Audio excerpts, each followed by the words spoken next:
It's 11:59 at Radio Free America, and this is Uncle Sam with music and the truth until dawn. Right now, I got a few words for some of our brothers and sisters in the occupied zone. The chair is against the wall. The chair is against the wall. John has a long mustache. John has a long mustache. It's 12 o'clock, Americans, another day closer to victory. And for all of you out there on or behind the lines, this is your song. And welcome everybody to the Every Second Matters show. This is a project that's been going on since late 2013 with a bunch of people that were active in the comment sections and in creating content throughout 2013, which was a pretty crazy year for firearms. In the beginning of the year, we had the 23 executive actions by Obama, and that caused a grassroots reaction, an uproar, and a resistance to that tyranny and to that infringement. And there was no one that orchestrated it. It just happened naturally from a bunch of free individuals who saw that that was an overstep. And it was pretty inspiring. And a lot of us became activists at that point because of the, I guess, new awareness at that time, the awareness that infringements can happen even now, and they can happen quickly. So we started a grassroots campaign. A bunch of us would get together and have live conversations using the Google platform, on YouTube, the Hangout platform. And no, you're not early. It's starting early today. So the conversations would be a lot of frustration, a lot of questions about what we can do to keep that momentum going. And in a series of conversations that were focused on this concept of how we can keep our community, our whatever we want to call us, active and interested in something like this, the concept was brought up to put a consistent message out each month, an awareness campaign. And it was done by committee. I've posted a couple of months ago over on gunstreamer.com, a gun-friendly hosting platform for videos. I reposted one of the original shows. It was actually a conversation that took place over a few weeks and a few different shows. But there was one show where it really came together, and I posted that one. That was in late 2013. So you can check out what it was like to see the formulation of this concept. Then there was a few shows that got the concept honed, I guess. I think we originally started with some sort of an interest in supplementing the campus carry campaigns that were happening, the campus carry movements. And we were aware of the frustrations or the difficulties in a college campus environment, because people are there for 4 years typically, or something like that, on average, and then they're gone. And unless alumni are involved, which, might or may not be the case, the actual drive to keep the concealed carry thing going, or to open up campuses to concealed carry was difficult. So we might have had somebody in who was involved in that directly, or we were just, commenting on that facet of Second Amendment. And we figured, well, maybe there's something else that can be done. Maybe there's something that we can do to show some solidarity. And if someone wanted to do something on campus, maybe there was something that a nationwide effort could do to give them some justification for doing something on their campus. In other words, if someone just decided to do a pro-gun thing individually, like alone on their campus, it might be difficult to justify that to the higher ups. Where if there was a campaign that was going on, a national campaign, and they were just being part of it, they'd have something to point to and say, I'm part of this larger thing, and that's why you're persecuting me or something. So I think that's where we got that concept of doing something at a national level that would be something that could be useful for anyone who might be doing Second Amendment awareness. And from that, it kind of developed into wearing a t-shirt or something like that, wearing like a gun t-shirt.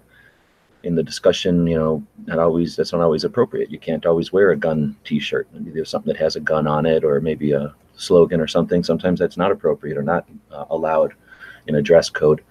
We thought about open carrying. Of course, there's issues with that, and people have different feelings on that. Then we talked about carrying an open holster, an empty holster. And again, we kind of thought about the interpretation of that or how people would see that. And we eventually came up with the concept of coming up with some kind of a logo and just doing something on a consistent basis. Now, of course, we were a bunch of people in a chat room, in a couple of chat rooms over a series of weeks in 2013. And, I don't know how many people there thought that this would turn into something that, whatever, 6 years later, we'd still be talking about. But we came up with this logo. Artisan Tony, a YouTuber, volunteered his idea, and it's the word every spelled out. Second, like the number 2 ND, very large, and then the word matters underneath of it. And I think over a series of ideas and stuff, suggestions we came up with, every second matters being useful because it conveys a message in a couple of different layers, but it's not necessarily so obvious, and it's not necessarily a gun thing. It's not like there's a gun on the logo. So it was basically a group effort, a community project to come up with this concept and the name and the logo. Everyone agreed, it worked out. And it seems like it was basically a group effort, a community project to come up with this concept. You're killing us, Clover. Okay, there we go. So we came up with this logo, and it's been effective over the years now that people have worn it or had it around.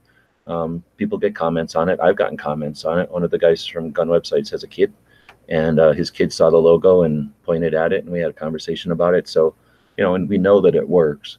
But really, it's something that's evolved over the years. So that was back in 2013, and that was the origins. Now, that's 5-6 years ago now. We're going into the 6th year. So it started out as an awareness campaign. It's not meant to be anything. There's nothing to donate to. There's nothing to join. I think that, I don't know if anyone sat down and thought about it, but later when I started doing research on the various gun owners' rights groups that are out there, I think we ended up using a similar organizational structure that Pink Pistols used. Pink Pistols is an informal group, I guess, or what would you call it, like an organization for gay gun owners, and they don't have like a membership thing. You're just in Pink Pistols if you're in Pink Pistols. You just say you're in Pink Pistols, you're in it. I think that might be changing as they get more organized. But when they first started, they were worried about persecution and people wanting to be on it and all that kind of stuff. So I think that it turned out we ended up having a very similar one, and mainly not because of any kind of persecution or anything, but just because we weren't looking to create another entity, another nonprofit, another gun owners' rights group. It really was just to be an awareness campaign, something that we could use to motivate ourselves and our audiences to be aware of our Second Amendment and the fact that we are Minutemen. We are the people who are tasked with the defense of liberty. Reagan said it in a speech that we're one generation away from losing it all. We forget the core reasons why we're here, and the ideals of individual freedom and liberty, and the rights that the Constitution protects, the rights that we have when we're born.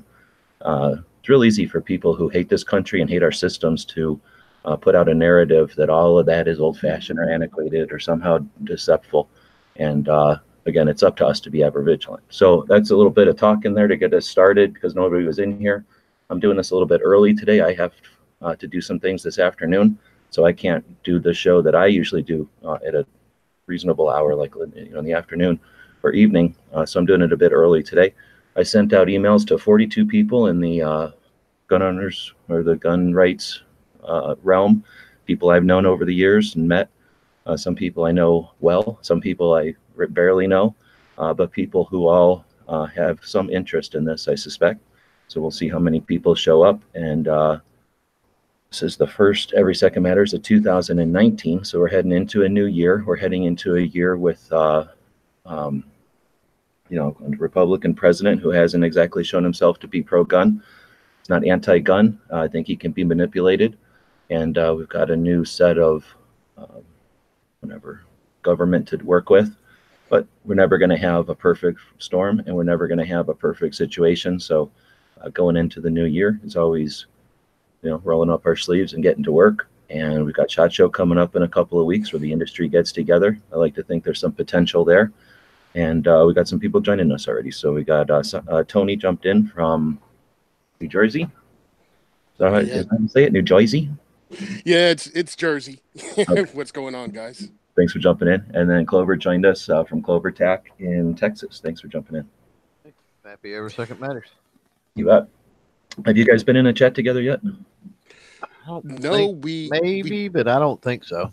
I think we Zoom by each other. We're friends on LinkedIn and stuff like that. So, well, that's part of every Second Matters is getting pro-gun, pro-Second Amendment people together. So Tony, meet Clover, Clover, meet Tony. And again, we've got links out there to people that started this whole thing, Quark and D.B. Cooper and Yankee and Stone Guy. And then we've got links out there to people I know from YouTube who have joined in the past. I've got links out there to authors and researchers, John Locke, Chris Knox. We've got links out there to podcasters and people who are Second Amendment advocates I've met more recently at the Gun Rights Policy Conferences to a workshop, and then people that weren't even able to attend that do great podcasts and efforts out there. I've got links out there to Maj and Kevin and I don't know, anybody who I could think of who has been receptive to working with the Second Amendment and, as importantly, is interactive with their audience and encourages audience to participate in efforts. And hopefully this is an effort everybody can get behind. So I'm going to quit talking and go get something to drink. You guys are in here as well. You guys know what Every Second Matters is. It's certainly not my show. I just happen to be running this particular live event on YouTube. But where we go with this one? Well, I look at it as every second does matter. The Second Amendment is really important for a variety of reasons, but we have to keep it alive because states like New Jersey try to kill it from either side. They make it difficult for you to train your kids by making it a pain in the butt to get all the licensing you need, like a purchase permit to even get a firearm. You have to get a pistol purchase permit. You have to get a firearms ID card. You have to join a range, which comparing the price of joining a range in New Jersey as compared to right across the border in Pennsylvania, you almost think you're talking about two different countries. I think like some places in Jersey, $300, $600, plus you have to volunteer X amount of days working at the range a year. In some ranges, you actually have to have people recommend you, and then you go on a waiting list. And they can determine whether they want you to join or not. So all of that's a pain in the butt. And then, of course, you have companies just trying to, I mean, not companies, but townships and people trying to shut down ranges as soon as they open. And then you go across the border to Pennsylvania and it's like $60 a year and anyone can join. So, wow. I mean, that's what we're dealing with here in this state. Plus, we have our bucktooth governor who had ran on the platform of he's signing every anti-gun bill that crosses his desk. The Democrats let out that they have like 30 anti-gun bills keyed up that they're just going to force through, and Republicans in this state, the couple that are strong and actual Republicans just get bowled over by the turncoats and the fellow Democrats. It makes no difference. They're going to do what the party tells them. So my job as a Second Amendment advocate in this state is to grow the community, make people aware their rights are being taken away, and also destroy that stereotype that all gun owners are just white rednecks that don't like anybody who's not white and redneck. You're not white and redneck? No, I did 23andMe, and they told me I wasn't white or redneck. Oh, okay. Love it. And I like the idea that you're out there doing the 2A workshops and getting people in who might not be interested or comfortable. If they are interested and that might not feel comfortable, just walking into a gun shop or a range even. Mm-hmm. Imagine you're walking into a range for the first time and it's going to be new and you don't know because I can't even imagine what media influence might have on somebody who's walking into a gun shop, what they might expect, and then it's going to be noisy perhaps. And, I can't even imagine. So I think that's great that projects like yours and others that are doing, I'll call it boots on the ground, but you're actually having workshops and inviting people and reaching out. So, saying, hey, everybody's welcome is one thing, but reaching out and having people show up, which then you've talked about in other shows where people will attend one, and then now that they understand it, they'll bring people. And that's that kind of outreach. You can't solicit, you can't pay for. It has to be earned through work, like you're doing actual hands on the or feet on the ground work. Yeah, saying everyone's welcome pretty much leaves everyone out. It's hilarious. I thought I was being welcoming my first two, like, hey, everybody, come out. And it ends up you got to go, hey, black person, come out. Black woman, come out. Black lesbian woman, come out. It's like ridiculous. So, yes, all people, regardless of race, religion, gender, creed, background, are all welcome. And you have to say it like that, or else people felt they're left out. Like you didn't mean me. If you didn't look like me, you didn't mean me. I found that weird. But it's true. And we got a real opportunity. There's so many companies involved in our, in our realm of whatever govern of the economy with the Second Amendment, everything that touches it, and now with the development of tools and resources that allow us to, go into business as capitalists much easier than in the olden days. That we've got way more diversity than we've ever had. I mean, we've always had diversity. It's a con to suggest that it's always been some kind of old white man's thing. I mean, that might be predominantly the people that enjoyed the public stuff, but it's always been, if you look at the history and the development of the tech or the culture, it's always been involved in that sort of the things that our country allows for the development of that, or the removal of barriers to that. But now, I mean, especially with the internet and social media and to be able to share, we've got everybody's involved in this, and everybody can celebrate, the shared rights that we have. Yeah. If amazing. well, I was just going to say, Go if ahead. we're talking about the diversity aspect, since we've got Tony in here, he may know, and then G-Webs is, of course, a wealth of knowledge. As far as black influence on the industry, on the firearms, I know, G-Webs, you did like the inventor, firearm inventor stuff and did a lot of homework. Mhm. Does anybody stick out? Are there any blacks through history that contributed in a significant way to the industry by invention or something like that with firearms? Oh, that's a good point. I am not sure. I can't say if in my research that I did it from that angle or I was that inclusive. So what I did is I went to the guns that I know, and most of those were invented back in the day by, whoever, Browning and Uzi and stuff like that. So I looked at the guns down. I didn't look at all inventors up. There's definitely room for adding to that. And I mean, the answer has to be yes, but I just don't know. So I don't want to suggest that because I don't know that I need to say I would think there would have to be, and that interests me because that's something I don't know. One part of that is understand that for a really long time it was illegal for blacks to own guns. Exactly. Not so that's the big thing. And if the person that owned you allowed you to work with guns or work on guns, who do you tell if you come up with something? You know what I mean? An Exactly. improved way to do anything. So it's that handicap. And so is that, I mean, because you look at Benjamin Banneker, like he invented he built the first working grandfather clock in America by hand, every piece. So you can't tell me that guy wouldn't know how to build a flintlock. You know what I mean? No, he But might not put his mind to it or something. yeah, But yeah. he I'm could just saying. definitely But have done it. Yeah. exactly. So what I'm saying is maybe there wasn't socially, even if a black guy invented the percussion cap, you couldn't. Depends on where you did it. You couldn't even say you touched a firearm. That's It You know, true, get, and And it get has killed. nothing, and it's not even just color, but look at like Edison. There's people that back in the day were inventors and they hired people as staff to do Hmm. stuff. But yeah, if somebody came up to you and said, here's a clever way to do something, and then they were the ones that facilitated getting the patent and putting the name behind it and money and all that, it was quote unquote theirs, but we're Yeah, dealing with history. So, but the thing is, those. we're also dealing with more and more history being discovered all the time. So, yeah, I think the answer has to be yes. It's just that I can't say that my 52 inventors there spanning Europe, you know, and yeah, I would think so. With the contributions made to other advancements, you know, Yeah, I would think so. But yeah, like you said, the fact that they had their hands in it or it was their idea, and then the fact that history records, gives them credit, can be two different things. definitely. The other thing is talking about this is one of the pushbacks I get. Where are the black-owned firearms companies?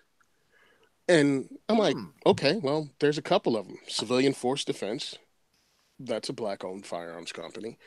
If you're just going to talk about black people, also Surplus Army is another one out of Pennsylvania.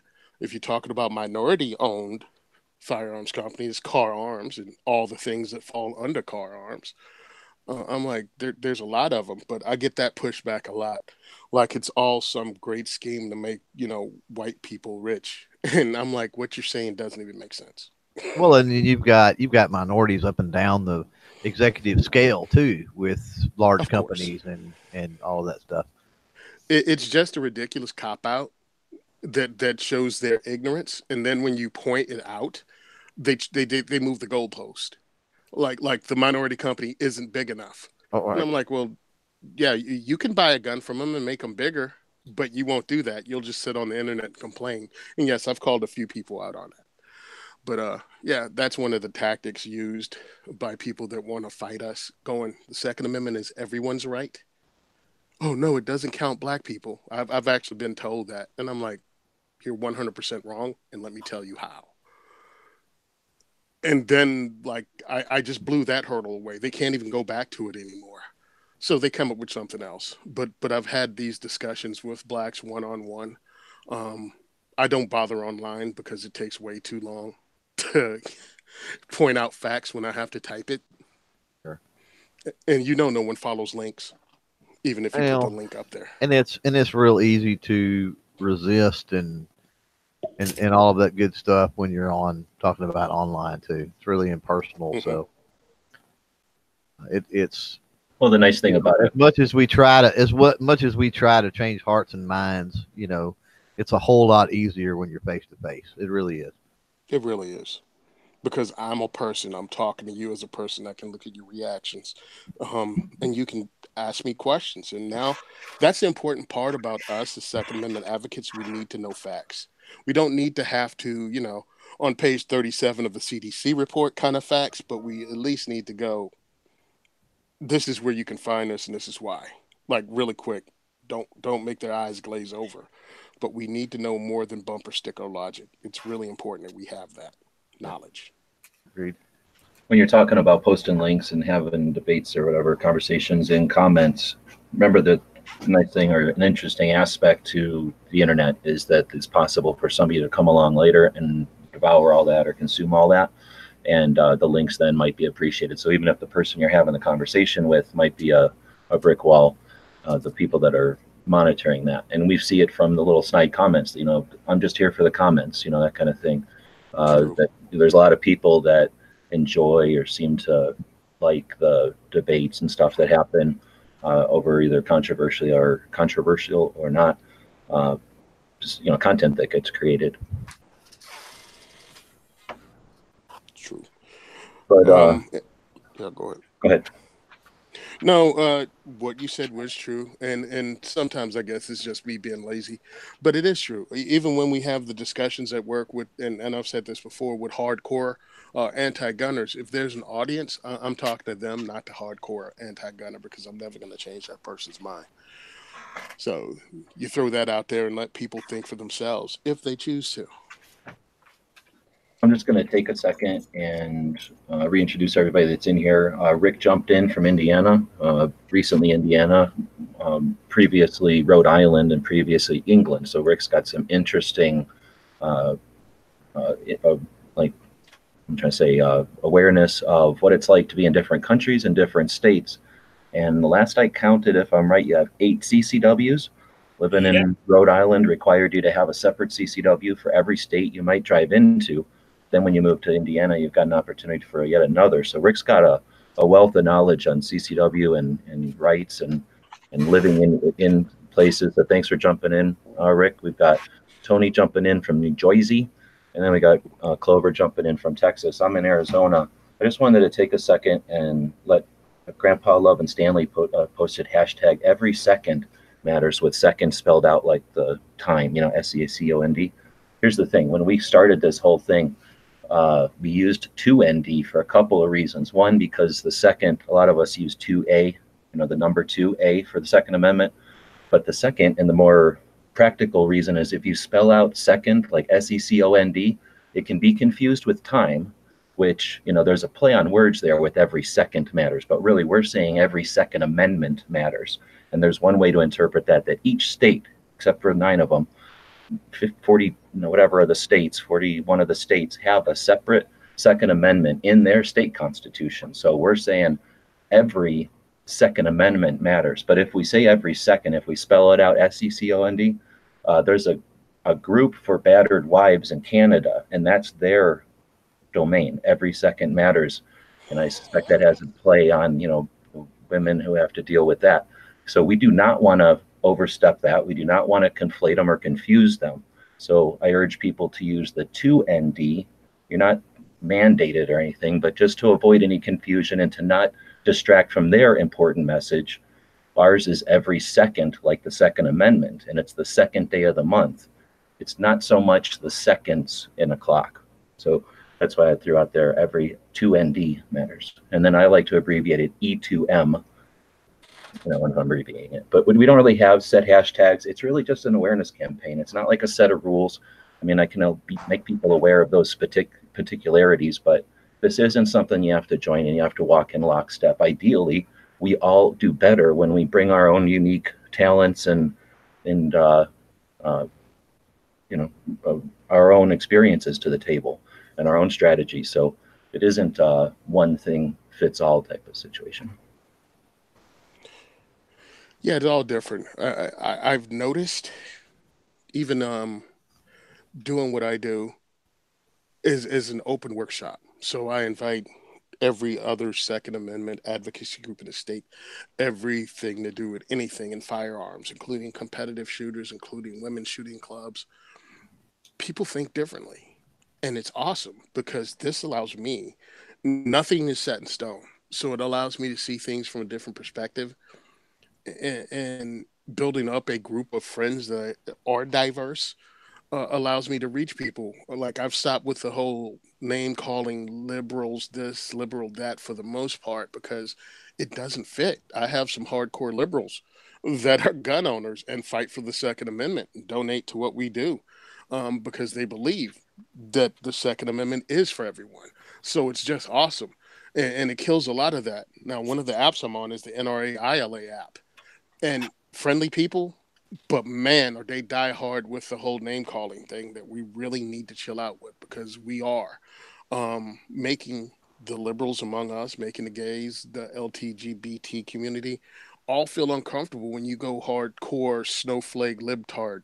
You know what I mean? It just, it makes them go, I don't want to be part of this. How can I even co-sign onto this on my social media? Because now my friends that are liberals see it and go, wait a minute, you cool with this crap? It's just not a civil / reasonable conversation to have. You can't convince anyone to be on your side if you start off calling them names. Mm-hmm.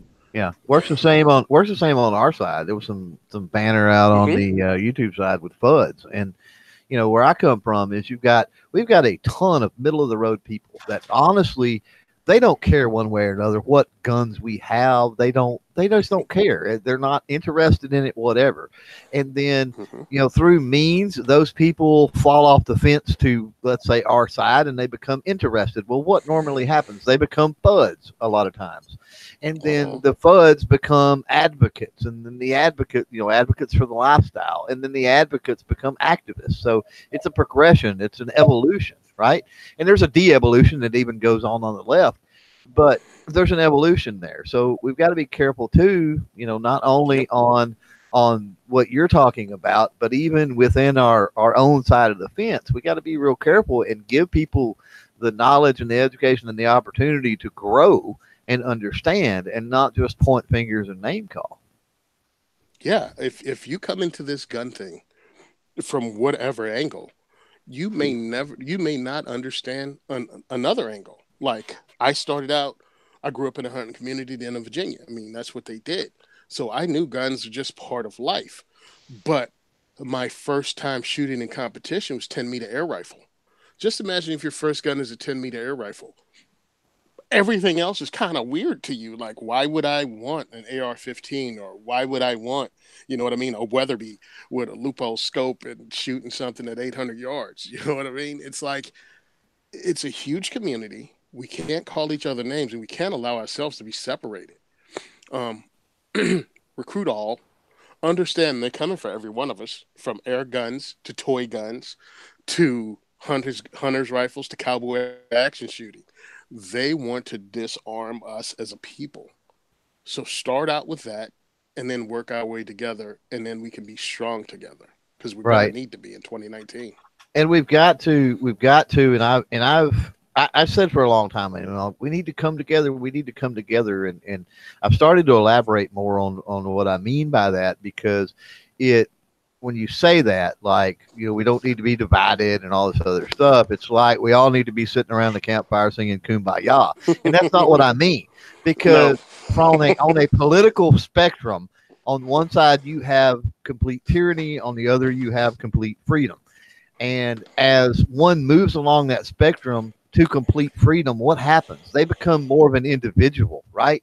They become more independent and all of that stuff, more self-sufficient.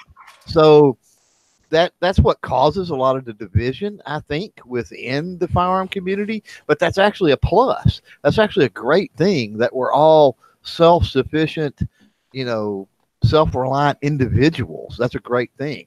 But we've got to learn to come together toward a common goal, use our strengths as individuals, and then come together to a common goal, I think. Yeah, well said. And we're not looking for things to join typically, right? And at least if you asked everybody, if you put out a poll, are you looking to be a member of a group? Are you looking to join? They're going to say no, right? That's just our first reaction. However, number one, you are, because you do things, and you can see from the numbers, especially now with social media. You pick up a magazine and you read it, you don't have any idea how many other people are picking up that magazine. You might have some impression of how many by how often you see that magazine on newsstands, because that would give you an indication of how financially set that magazine is and how its reach is.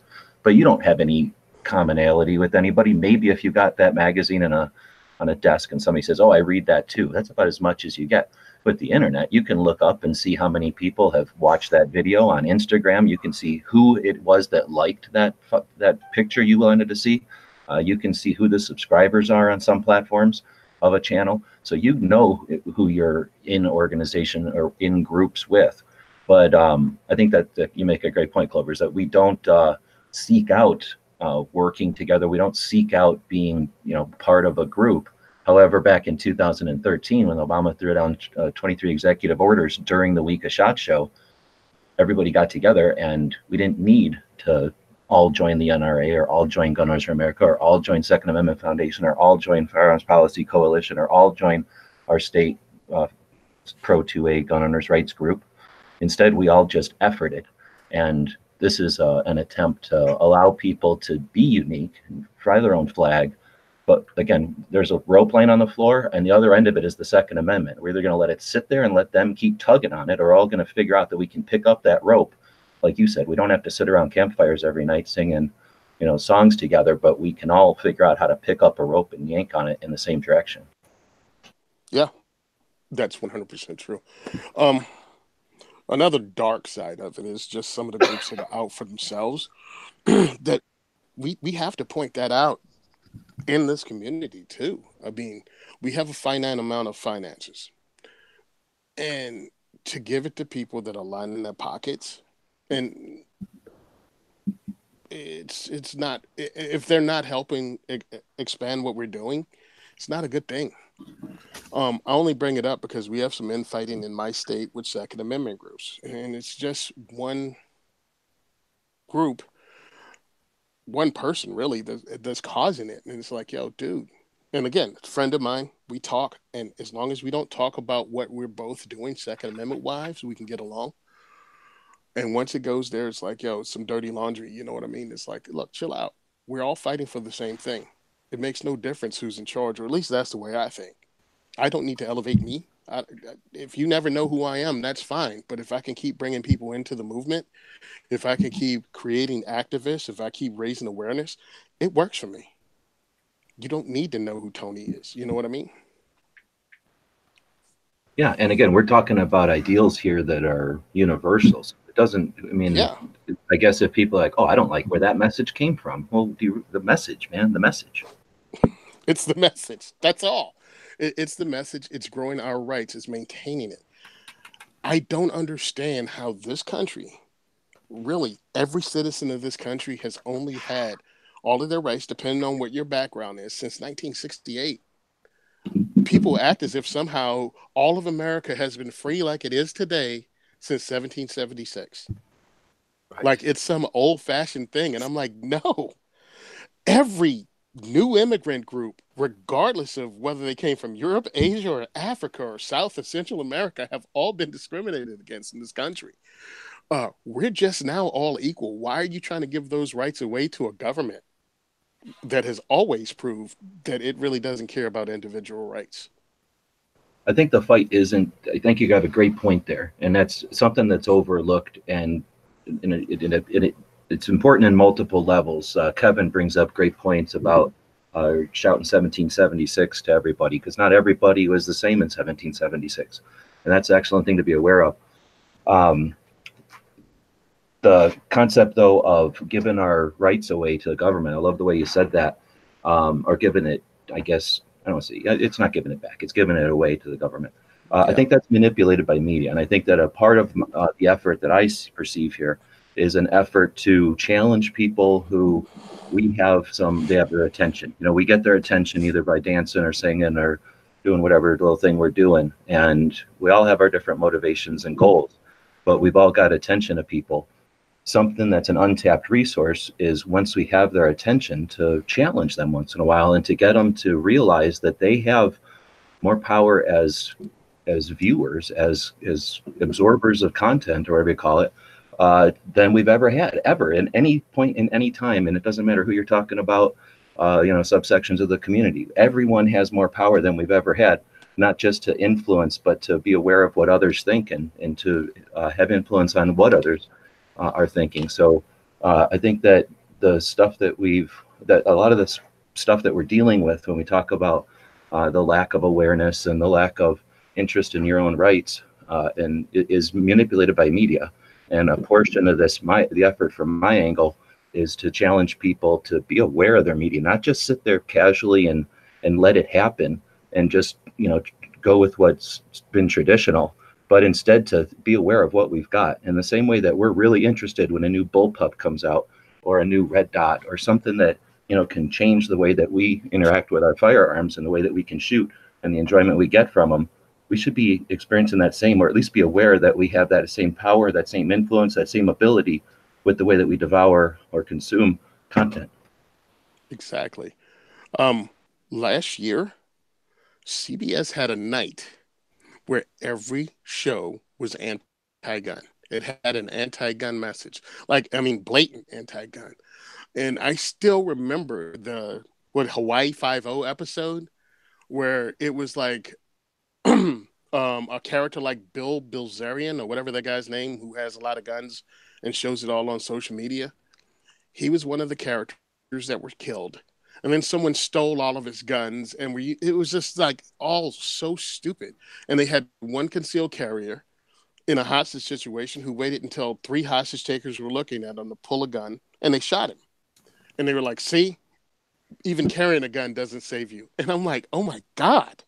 It was like every anti-gun talking point was on that one episode. Like every single one of them. And that was all night long on that episode, because my wife watches like 2 or 3 shows, whatever the heck it is. And I'm like, dude, this is so blatantly bullcrap. and that's what happens in media. And it's important that we point that out. I think I did a post on it, but most of us in this echo chamber on social media already know that. And people were aware of it, and they were like, I don't even watch that crap because it sucks.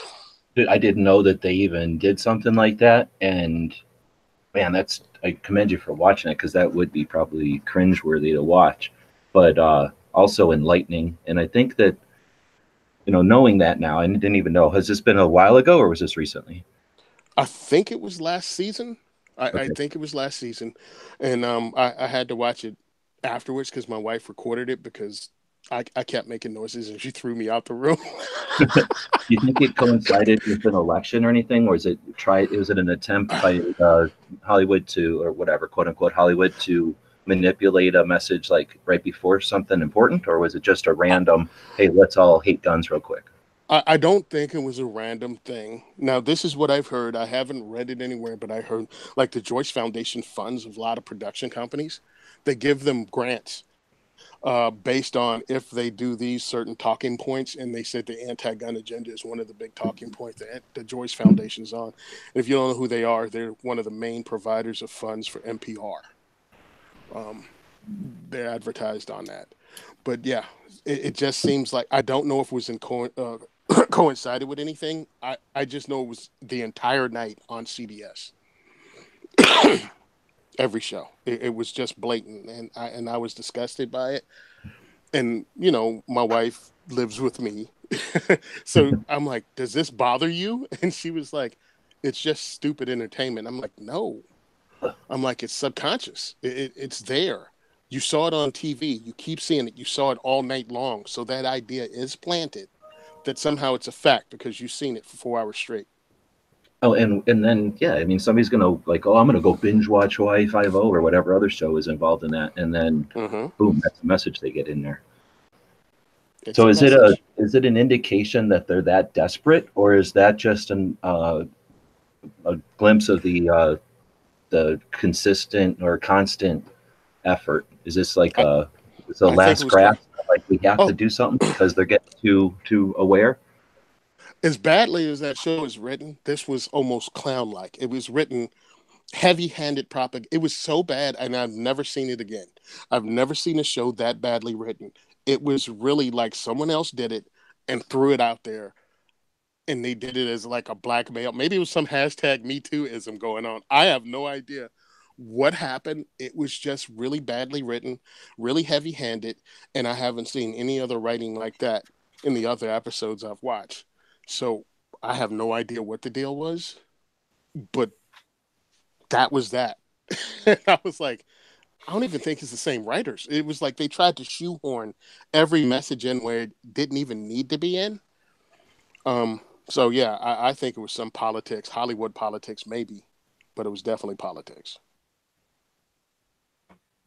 Now that makes me think, like, let's say, and I have no idea, so I'm just guessing, but let's say that they're trying to gain some political points with somebody on the anti-gun side. So, hey, let's make a show like this. And then, whenever we go to the next awards dinner or some kind of a thing, I can sit next to that person and they can slap me on the back and say how great I am for being anti-gun or whatever.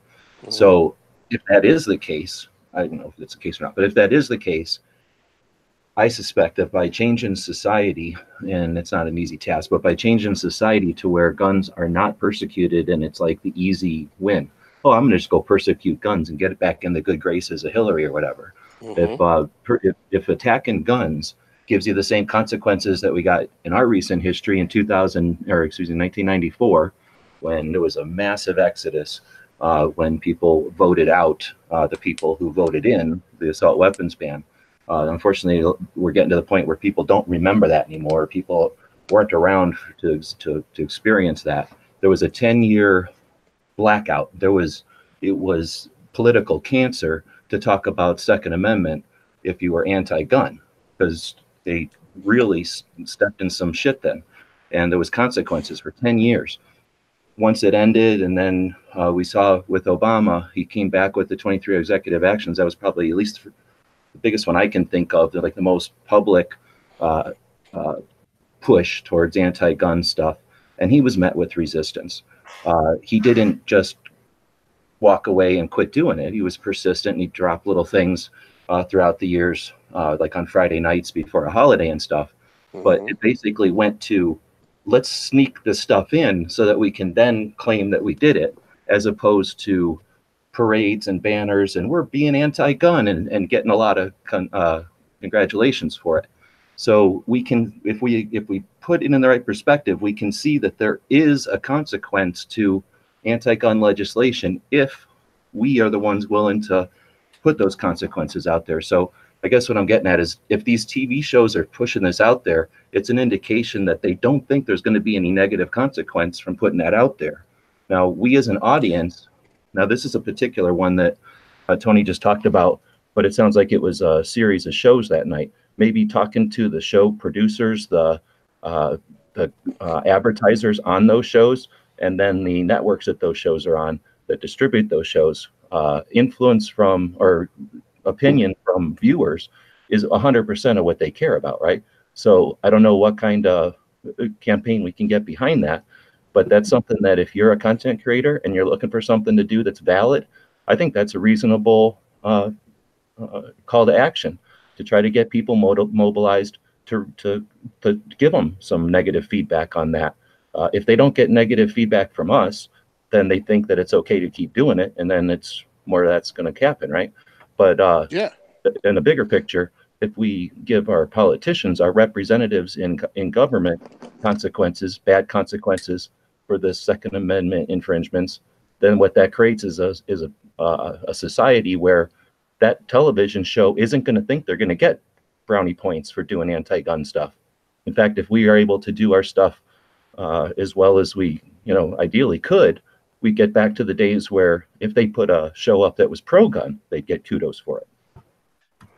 That's what we need to do also. I know with this Master of Arms show that was on Discovery Channel with Zeke Stout and Ashley, I forgot her last name. But anyway, it was a gun show on Discovery Channel this year. And we have to support stuff like that. They just had their last episode, I think last week or week before last. But go check it out on your on demand. It was pretty cool. It was like Forged in Fire, but they would make guns. They would make blunderbusses. They made muzzle loaders. They made stuff like that, and then they would have to test them. And it was just like Forged in Fire. If you watch that, 3 people competed. They eliminated 2. They had a week build off. The whole thing. We have to support shows like that because these TV executives can't come up with a new idea on their own. They have to steal others. And if a gun show is popular, more gun shows will come out, and that will bring it into everybody's living room. We have to continue to support pro-gun shows. And hopefully they'll have another season coming up. And as content providers, we can check it out and push it if you really believe in something like that. Because I think that's important. We have to be on the other side of the same coin. We have to push our agenda too.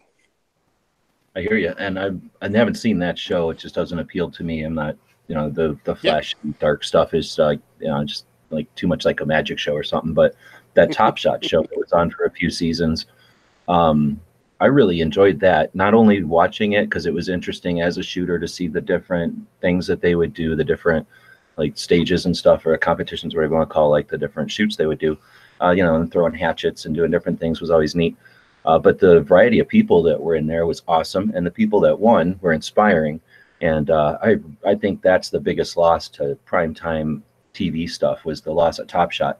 I really, really thought that was a neat one and gave people like a glimpse of the variety of shooting and the diversity of shooters and the fun you can have recreationally. There was nothing in there about the history or self-defense or military or nothing. It was just kind of fun, and it allowed military people to fail in front of like Dustin and stuff like that. So it gave people like the underdog to root for, and like, oh, I didn't think this kind of person would even be shooting. And then anyway, I thought Top Shot was cool, but I agree with you.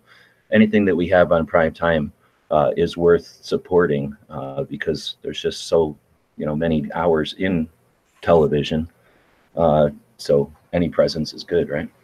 Yeah, there's another show out there too called Brothers in Arms, and they're based out of Utah. Did it come on already? Did it come on already? I saw it advertised. I didn't know whether it was on. Yeah, okay. It's already started. All right, cool. I got to check that out. What's that one about? It's a guy who's got a company in what's the town where Moses Browning came from?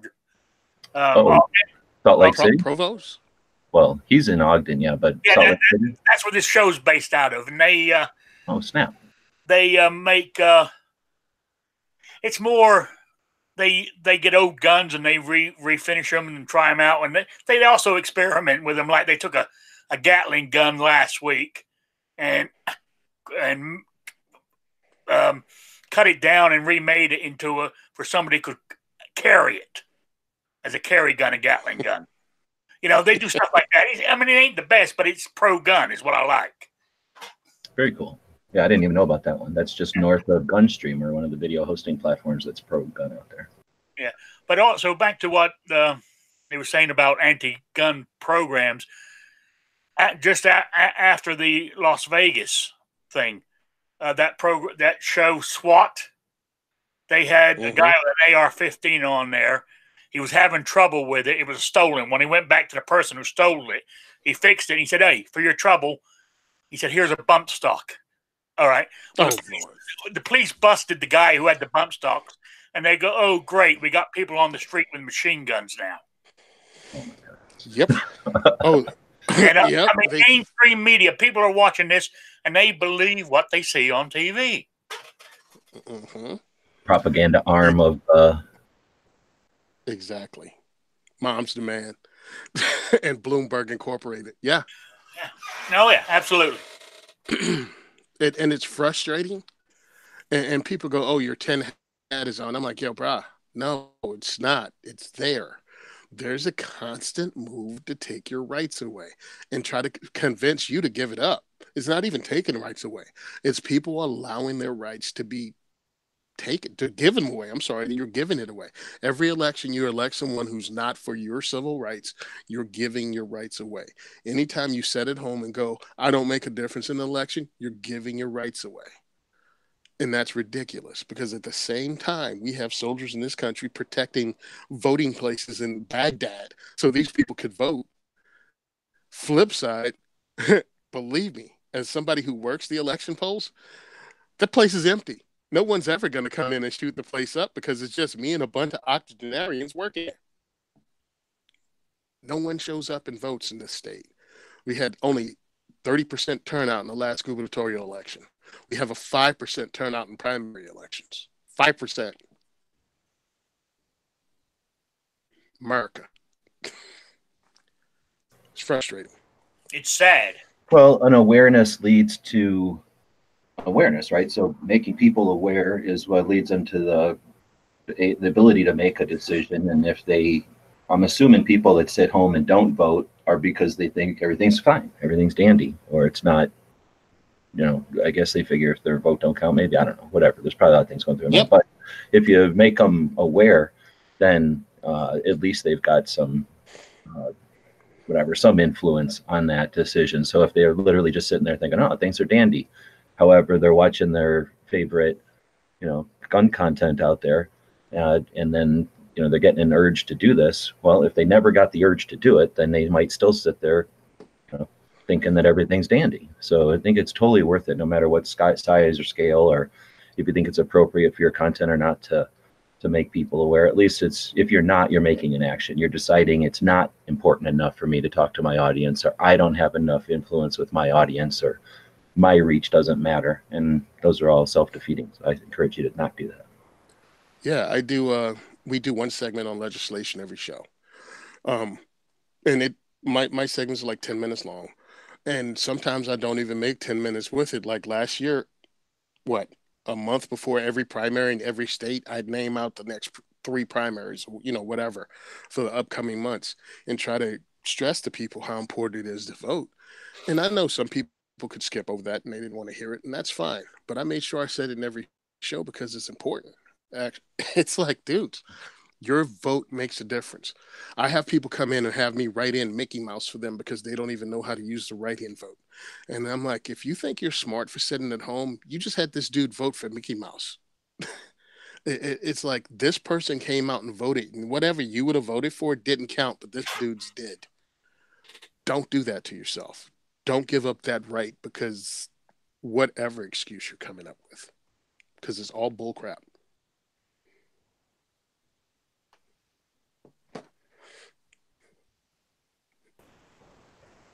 Well, that's a nice pause. We've been going for about an hour. I'll be able to run this show for another hour. Then I've got an appointment, and I'll have to cut it off. So we'll do a 2-hour show for the second, and I'll just reintroduce everybody. We've got some other people jumping in here. We've got Clover from Texas. We've got Dead Horse up in Utah.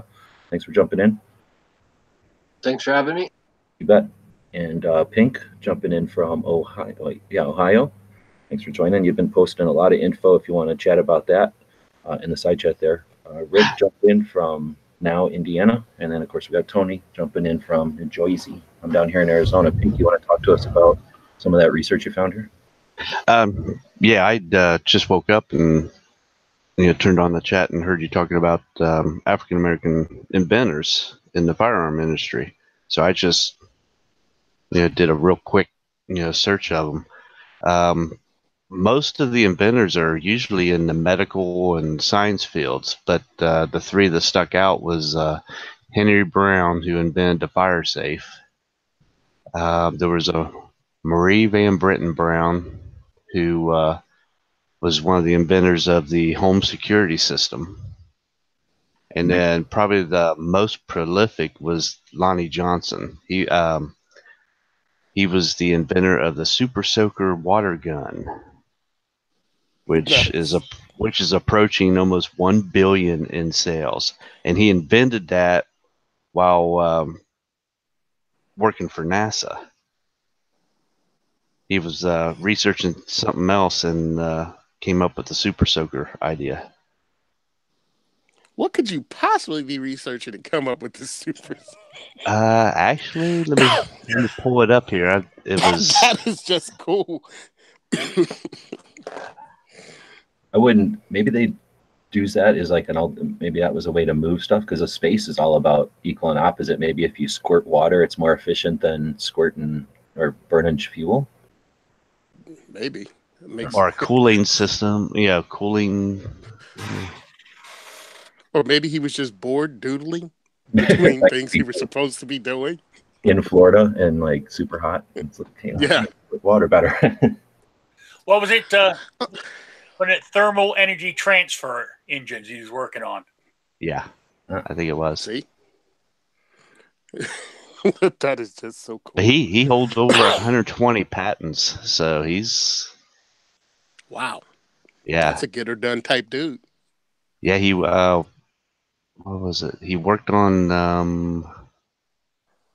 he was in the Air Force, and when he was in the Air Force, he worked on the stealth bomber program. So he was quite prolific in inventing stuff. What was his name again? Lonnie Johnson. He's from Atlanta, Georgia. Wow. So it's 2019. This is the first show that I'm doing. Anyone's open to do Every Second Matters. Again, it's just an awareness campaign. There's nothing to join. There's no rules. There's nothing. It's just a concept of picking the second day of the month, in honor of the Second Amendment, and focusing on it. If you're a content creator, I guess the overall goal would be to give that service to your audience. Allow them to realize that the Second Amendment is a perishable thing. If we do nothing, they will eventually erode it. It's the what does they say? The price of liberty is eternal vigilance. So if you think somebody else is going to be eternally vigilant for you, I hope you're paying them, because it's going to cost a bunch. But if you want to be eternally vigilant yourself and instill that in your descendants, that would be ideal, right? So either do something yourself. You don't have to make a big deal about it. Tons of people say, "Oh, I don't have to put everything I do online." Awesome, go do stuff. That's what it's all about. It's just doing something. So this show here is not by any means the end-all be-all of Every Second Matters. I encourage everybody to do their own thing. If your thing is singing a song or starting something at the range, or doing videos or podcasts or pictures on Instagram, do whatever it is that you find creatively interesting and that can reach your audience. Nobody knows your audience better than you.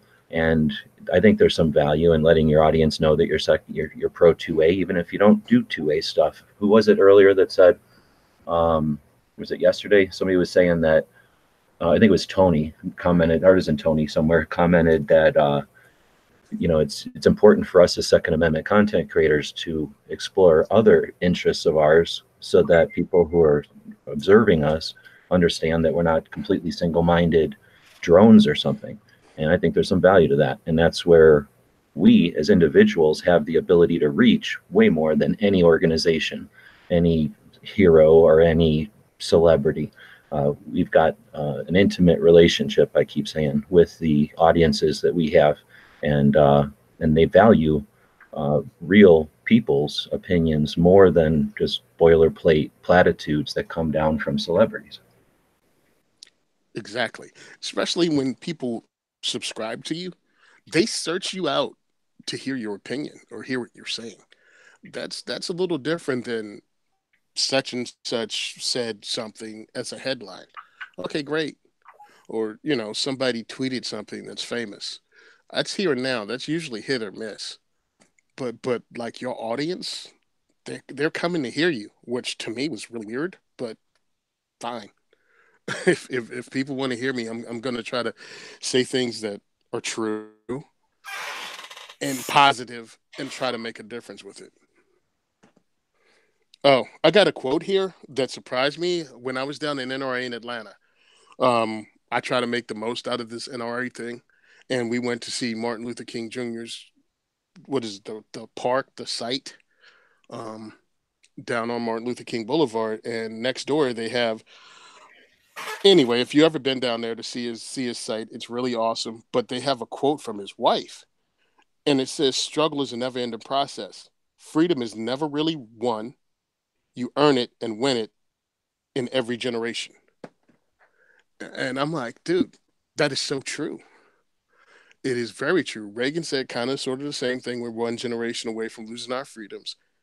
And it's all true. And it seems like this generation of gun owner or this time period, we don't fight unless we're getting pushback. Like we won't take the offensive. We sat around for the first 2 years of the Trump administration and we didn't just hit the gas pedal. We allowed pretty much the bump stock to get banned, Human Protection Act to get killed, and national reciprocity to go away. We did nothing. Well, now we have. Go ahead. I just want to interrupt. I am interrupting, but I mean, you're definitely stating facts, but I don't want people to think, oh, they're just sitting there yelling at the world or whatever. I don't. No. Seriously, none of us think. I'm just speaking for everybody here. I think that nobody thinks that everybody sat down and said, "I'm not good." It's just that the drive or whatever hasn't been there, and we didn't realize, or we haven't realized that we have the motive. We can mobilize to do things. I think we need a couple of successes to see that, and once we have that momentum in the opposite direction, then we can, and let's say we get a motivation in the other direction. We bring New Jersey gun laws back to reality by removing most of them or all of them. And then we go to work on Rhode Island, and then at the same time we're efforting at Illinois. And as a group, as a community, we start to get motivated and then pursue California. That would be and if at that point everyone stopped, then I could say let's scold everybody for stopping. But I don't think we've ever really got started.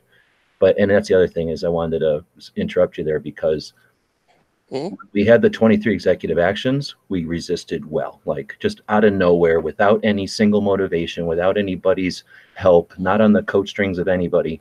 Everybody, gun owners wise, got up and said no. There was an obvious, blatant infringement, and everyone stood up and said no. Since then, we've had things like the brace and the back and forth on whether or not you can shoulder a brace. And while there wasn't anywhere near the solidarity with the objection to that, there was effective objection to that, and eventually the decision was made to reinterpret their enforcement or their regulation of the brace.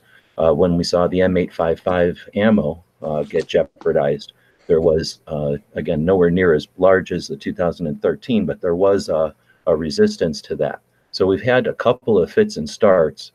I think that we've got potential here with the bump stock ban for sure, especially with SHOT Show a month after this bump stock thing, to raise awareness, to get people motivated, and to see an actual positive result. Now at that point, I suspect that that would be priming the pump, and that would get people motivated. And once you get a bunch of, I've heard somebody say, you don't need to tell a volunteer how to do it. You just need to give a volunteer an objective. Like, go do that, and we get it done. Like, volunteers have the means and the intent to go do stuff. So I think that as a bunch of volunteers, a bunch of people who are motivated, if we're just given some direction and we see some success, I suspect that people are going to fall all over themselves getting on that bandwagon to pursue the next objective. And how neat would it be once, we get to a point where the culture is removing laws, and we're challenging the 4473, not defending whether or not we should have universal background checks, but instead, challenging why they suspect every person who wants to own property is somehow, a criminal. So if we were to start challenging things, I think we'd see a different, feeling in the community. I'd love that. But I think they figured that out. Again, with the executive orders, they tried to take too big of a bite. We pushed back. So what they did was hit us up with stuff like the 7 and 6 ban. Like, Yep. They kept nicking at little things that are pretty much, again, I've heard people who pro-gun for the last 40 years go, that's not the hill I'm going to stand on. I'm not going to fight for that. I'm not going to fight for bump stocks. I'm not going to fight for arm braces. And I'm like, yo, bro, you should fight for everything. Every time someone tries to take a nibble out of the Second Amendment, they should get a knuckle sandwich. Every time. Every little thing. And we don't do that. Oh, I agree. I keep using the analogy that we're like this big old punching bag. The gun owners are a big old punching bag, and any political exploiter can come by and take as large a punch as they want. Little punch, big punch, doesn't matter. They can take that punch. They can turn around and smile and brag about how they punched us, and they know that when that punch, how it is when you punch a punching bag. You're gonna punch it. You're going to deliver energy into it. It's going to swing in the opposite direction for a second. It's going to swing. The pendulum's going to swing back towards you, and it's never going to touch you because it's losing energy. There's friction along that whole path that it's taken. And no matter how much energy you put into it, it can only deliver a portion of that energy back to you. And they know that. That's a situation that they can anticipate and they can rely on. And you're right. If it was different, if every time they punched us, they got a black eye, guess how fast they would quit even coming near us. And they say stuff, and when I say they, I mean the anti-gun politicians. Friend of mine works for NRAILA.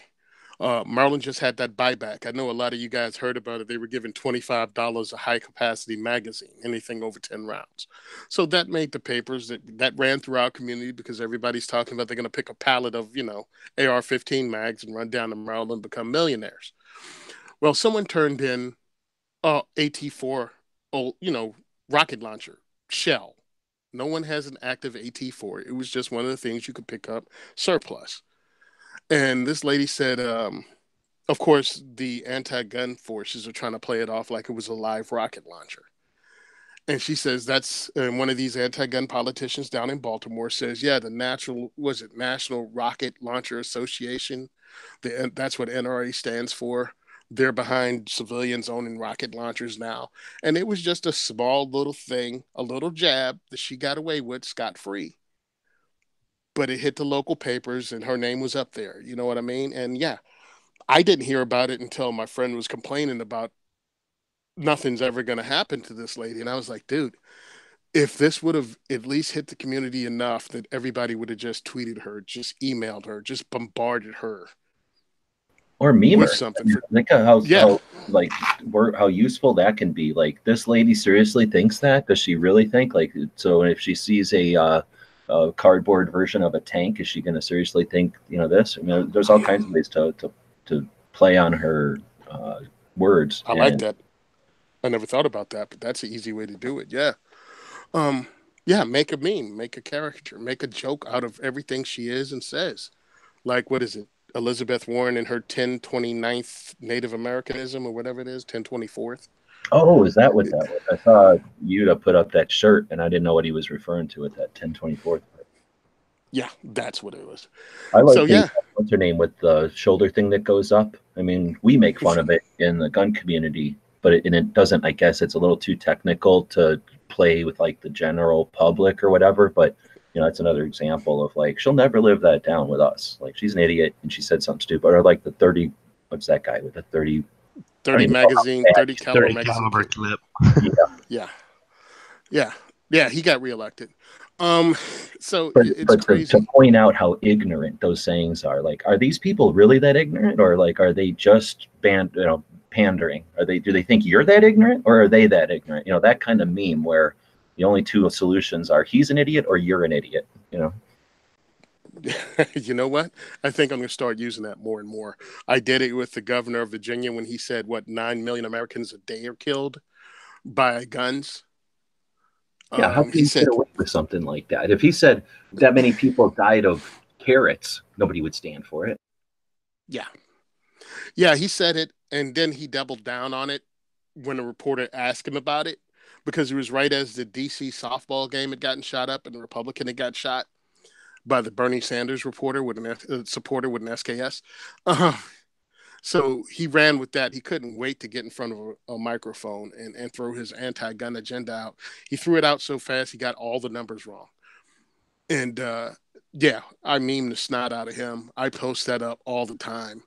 And so did a lot of other people, and it was great. But sadly, in Virginia, they serve one term and then they're gone. So you can get in and say all the stupid stuff you want in Virginia, and you won't be governor next term anyway. Well, and we've got tools on our side now. So somebody does something foolish, and you're able to effectively criticize, right? And I guess that's really what memes are: is critical. What's the word for that? Like critical editorialism or whatever. So if you're able to put an effective critique of their saying and something that illuminates how pathetic or how ignorant or how pandering or how manipulative they might be trying to be, it doesn't matter if they're out. I don't think it has to matter that they're out in a couple of years, because those things can stay. And if it turns out that there's like a cultural resistance to that kind of abuse of power, then even if that person is never going to be in the position again, somebody else is looking at that position. And if there's enough of a concerted effort to resist that stuff, and it's done in the public eye, and in other words, if someone went to a search and typed in Virginia representatives XYZ, and one of the things that comes up in that search is a bunch of crazy memes showing how ignorant past ones have been, wouldn't that affect their intent going forward, or like at least their actions? They'd say, oh, well, might be some consequences here if I'm just a Yahoo. I don't know, but I know I'm changing the way I think, and I think there might be more memes in my future for people that say stupid things. Why not? I just think it's really necessary for us to step up our game as pro-gun people all around in 2019, because we're going to be attacked. Jersey is just falling all over the place right now. The good thing about it, hopefully a lot of people woke up with this December 10th magazine ban limitation. Um, I think it scared a lot of people. I think it might have even woken some cops up, because they always had this whole fallback. We're exempt. Well, they weren't this time, and they had to go in and rewrite the bill so they were. But they spent at least a week or 2 weeks wondering what's going to happen to them. And I hate to say I said I told you so, but no, I don't even hate it. I love it. I reveled in it a little bit, and I told every one of them I told you so, because I work in that environment. And I'm the pro-gun guy, and I'm telling them all the time what's coming down the pike, and they just said we're exempt. And when I said, well, you're not exempt now, how you feel? I was like, that's the way the rest of us feel all the time. Welcome to the club. You got to fight this. You got to not listen to your union, and you have to fight anti-gun politicians regardless of where they are, because right now they're even doing in the state of New Jersey, they're not recognizing LEOSA. They're not recognizing retired cops from other states coming to this state being able to carry. The state attorney general said he doesn't care what the federal law is. Well, and the reason that they make law enforcement officers carry, not make, but allow, I guess it depends on who you are, but I guess allow / require retired to carry is they expect them to be useful, right, in society. Yep. I mean, what in their thought process, it's someone who has worked their entire adult life as a guardian of that, being that thin blue line. retirement, they should still be able to help and be that sheepdog or whatever you want to terminology you want to use, and put that training to use. So if they're going to However, suggest to law enforcement, like, you're useful up until when you retire and then you're one of them again, then hopefully that yep. wakes up some law enforcement to go, oh, wait a minute, I'm not one of them right now, but I am about to be, or I could be. What I've seen online is it's waking up a lot of law enforcement in other states that have family here or that come up here for vacation going, I don't think I'll go to Jersey anymore, or I think I'm going to start paying attention to what's happening more. And that's good too. Sometimes the anti-gun forces don't understand when they step over whatever imaginary line, whatever that thing is that trips people. I mean, my particular one was after Sandy Hook and all the stupid things. That was my go switch. That's what activated me. Other people have other things, and I think what they did when they refused to recognize Leosa and when they didn't exempt cops, I think they crossed a line that woke a lot of people up, and that might be to their detriment come the next election cycle.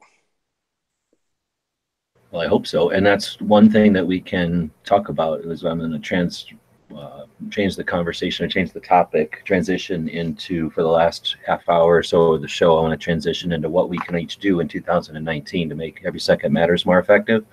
And I think what you just said is on point. That if we put effort into educating them, then they're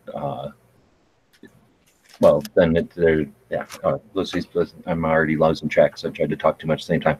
Let's go with the rest of the show. We got about half an hour, 40 minutes left with what we can do in 2019 to empower or upscale, or what we can do additionally or differently, or do more of what we've done in the past with Every Second Matters specifically.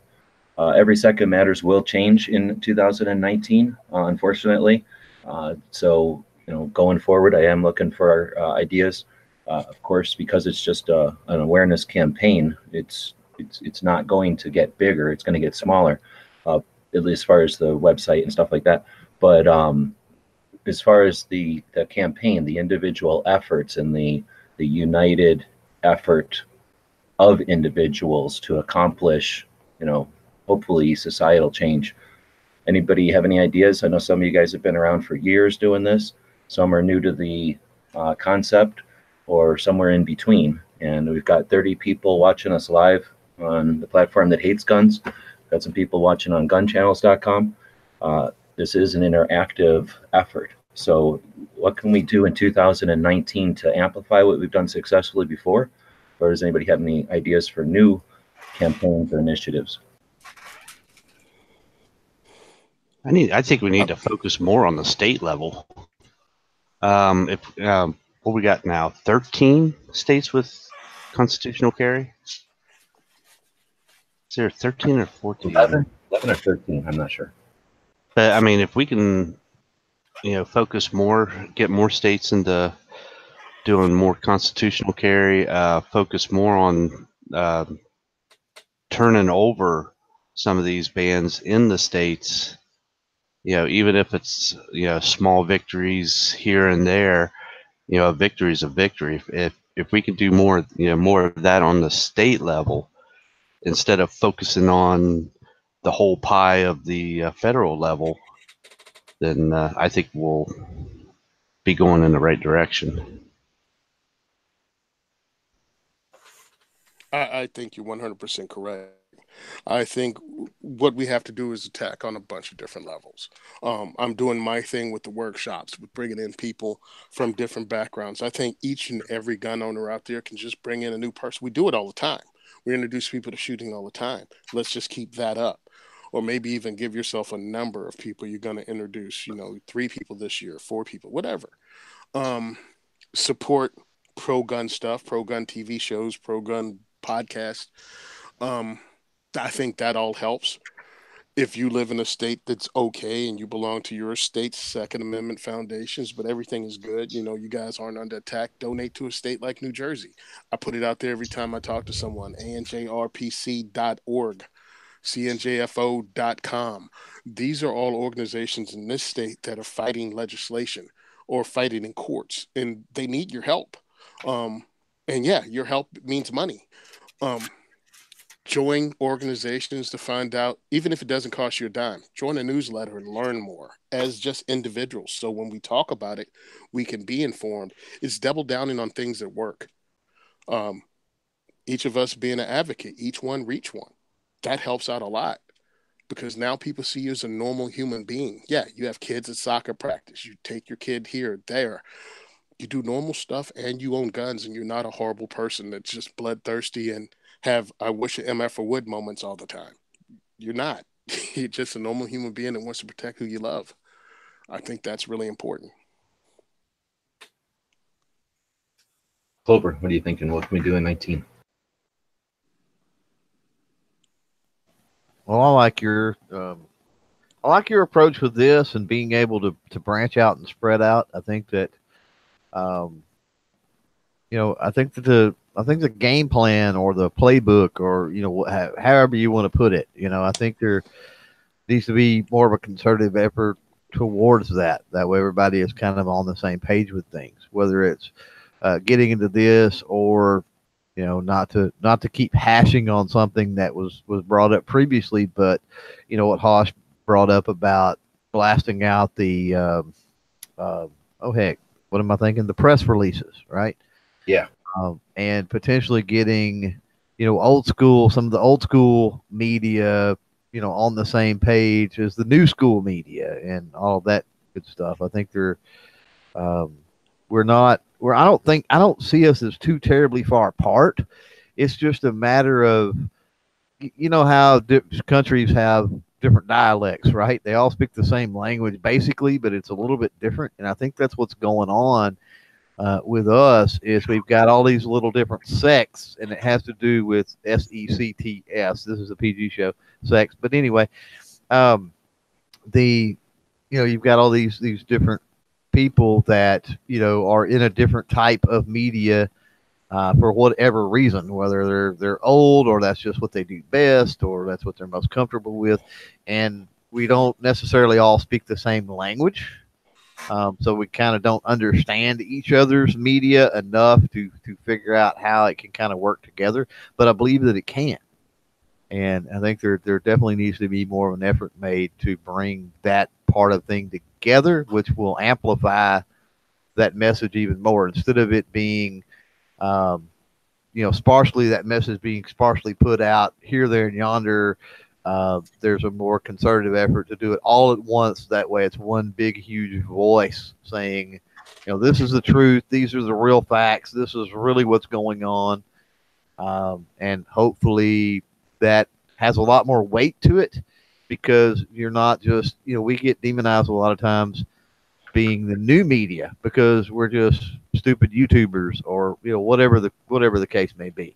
You only have 200 subs, or you only have 1,000 subs, or you only put a podcast out once a week, or and we kind of get demonized where print publications and a lot of the different things like that tend to have a lot more clout. So if they've got the same message and if they're actually publishing some blog posts and maybe some other things that the new media, as G Webs likes to put it, the new media is putting out there, and we're kind of all on that same page, then it shows, I don't know, it shows more strength, I guess, and it gives the cause a little more legitimacy, I believe.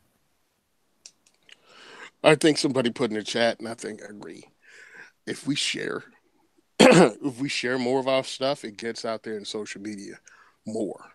It starts reflecting more in the I forgot the word to use for it, but we know how sometimes one thing gets caught up in that loop on social media and you see it all damn day. I think we should have positive Second Amendment stuff put out there, or at least a message. If we just start sharing stuff we agree, or we start sharing the podcast that we listen to out there more, it all grows. And we also get advertising. With advertisers, you have more funds to be able to do more things to expand yourself. I mean, it all helps, man. We just start have to sharing what we do because I know a lot of us don't. I know I don't as much as I should share my videos and stuff like that with my social media just to help those channels grow more. Dead Horse, what do you think? You've been around for a while. On what we can do this next coming year? Yep. What Every Second Matters efforts in 19. I think just we got to bring the community together. I see the community as somewhat kind of split right now, honestly, and we're strong as a whole. So I think we got to rally the community and get the whole gun community all on the same side, and that's everyone, whether they're competition or just a guy who only has a carry gun versus a collector versus. I see too much of a split between all those subgroups in the 2A community to, get stuff done, honestly. Everyone's kind of like in their niche, and then they're stuck in that niche instead of coming together as a whole. I think it's easy to just miss that because it's such a challenge, but I think it's valuable that you say that because it's valid and it's something that's achievable if enough people put their mind towards it. We have enough, what do they say?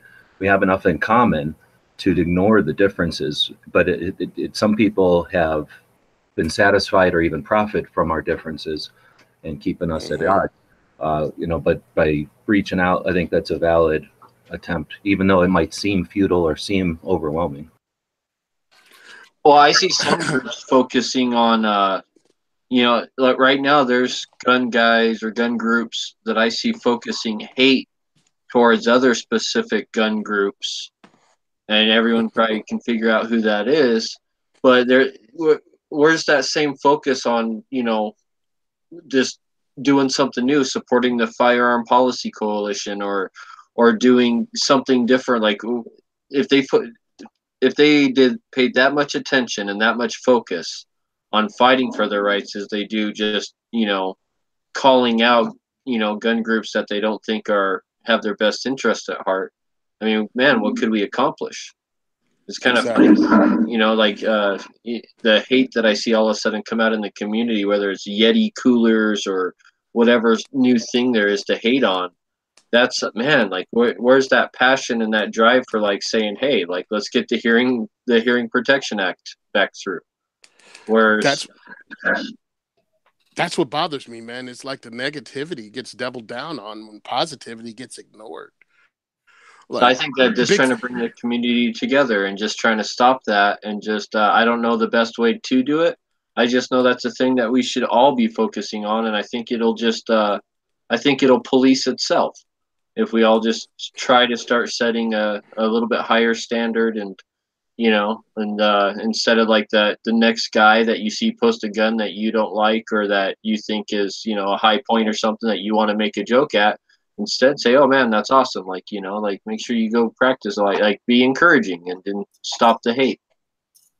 A lot of it is just shut the hell up once in a while, right? Like you say, if your like inclination is to berate somebody or tell somebody how much better you are at something, like shut up. Yep, I really agree with that. I'm in charge of my online image.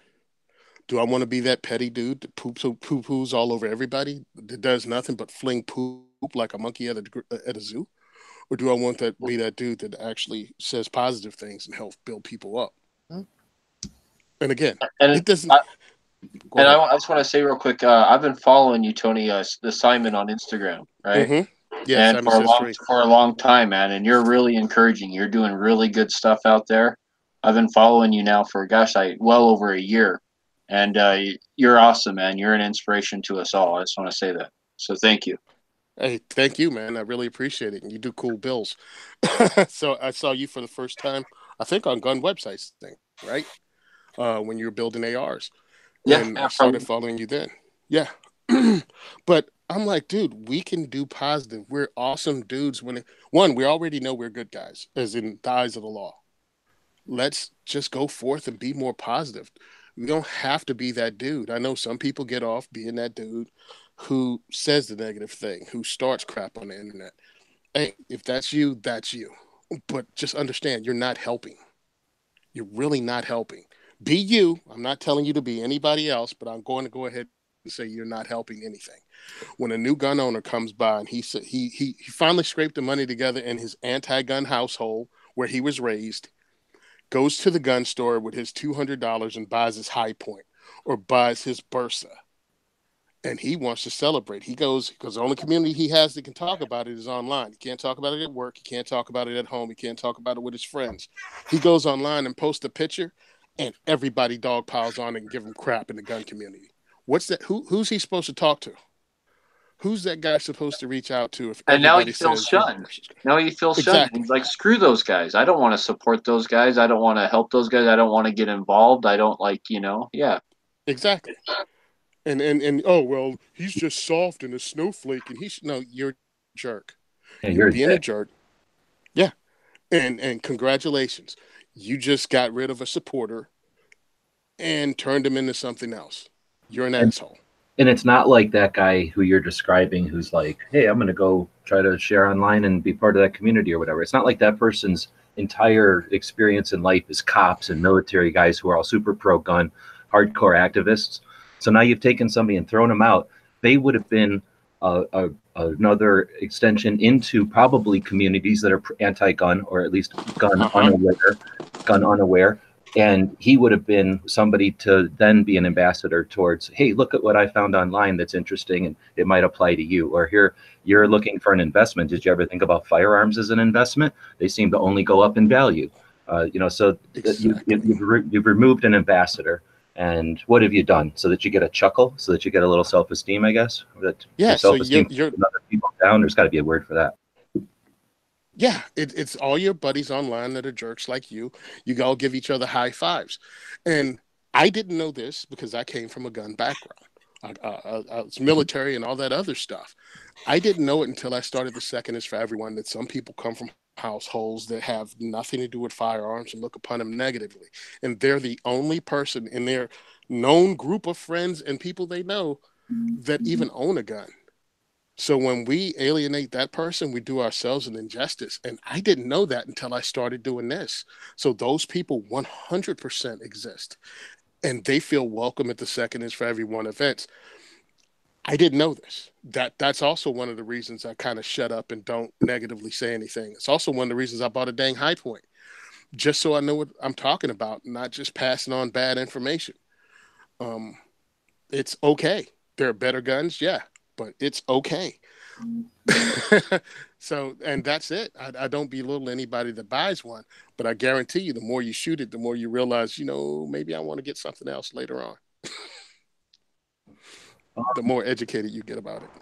Just to play host, let's move to Pink. What do you think for 2019? You've been here since the beginning, I think, also, correct? Yeah. Well, like I said at the beginning, I think I should say 5 years ago or whatever, 6 years ago, not the beginning of the show. Yeah. Like I said, earlier, I think we need to focus more on state level. Let's start taking back some of these states that Bloomberg has infiltrated and started turning anti-gun. Let's start, overturning some of these state level laws. Let's try to get more states with constitutional carry. I mean, who would have thought 10 years ago that there'd be 11 or 13 states with constitutional carry right now? And what was it? Arizona was the first one, right? Oh, hell no. No. Arizona copied off of Florida, and Florida copied off of Virginia. As far as constitutional carry? No, sorry. No, we copied off of Montana. Okay. But that was, you said it before. We're not the only ones. We had 4 dudes that lived in other states, Illinois and Virginia. They moved to Arizona, and they said, what? I thought our gun laws were supposed to be awesome, and they weren't. They sat down at a Waffle House, and 6 of them sat down at a Waffle House. 4 of them stayed on and started an organization. It grew to I don't know how many thousands of members now, but less than you'd think, thousands of members only. They effectively petitioned the state legislature and brought constitutional carry, meaning they removed any law from the book that said with a CCW permit. So it wasn't a new law. It was taking an eraser to existing law and removing the part that qualified with a CCW permit. So they effectively allowed anyone who can legally own a gun to carry a gun any way they want, anywhere they want that's legal, besides the federal restrictions, which apply federally. And since July 30th of 2009, we've had constitutional carry in Arizona, not one issue. And then, of course, other states have taken that and done the same. And like you said, we're at 13 or something now. It depends. You talk to like Montana, it's like constitutional carry if you live there. So some of them are kind of almost constitutional carry. Right.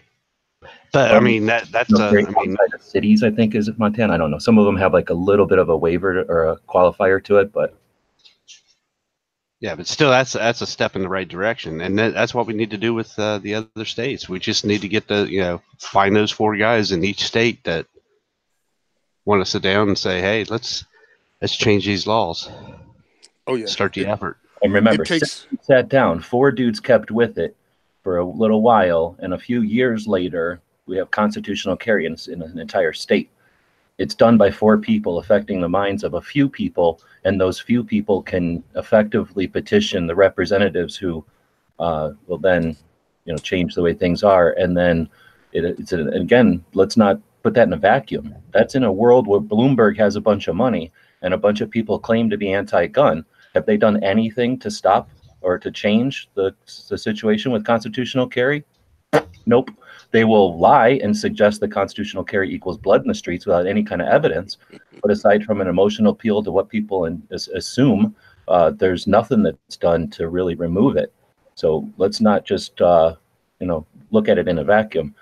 8 years have passed, something like that, they have had the opportunity to remove it, and they can't get the interest or the motivation to do so. So when we talk about, nothing goes our way, let's not forget that we don't live in this vacuum. These people, if they really were out to get us, they'd be trying to get rid of constitutional carry in all these different states. They're not. Exactly. Those people don't exist. It's intent of Bloomberg and the people that he hires that have the intent. It's not a grassroots, like, we need to get guns off the streets. That doesn't exist. That's a perception. It doesn't exist at all.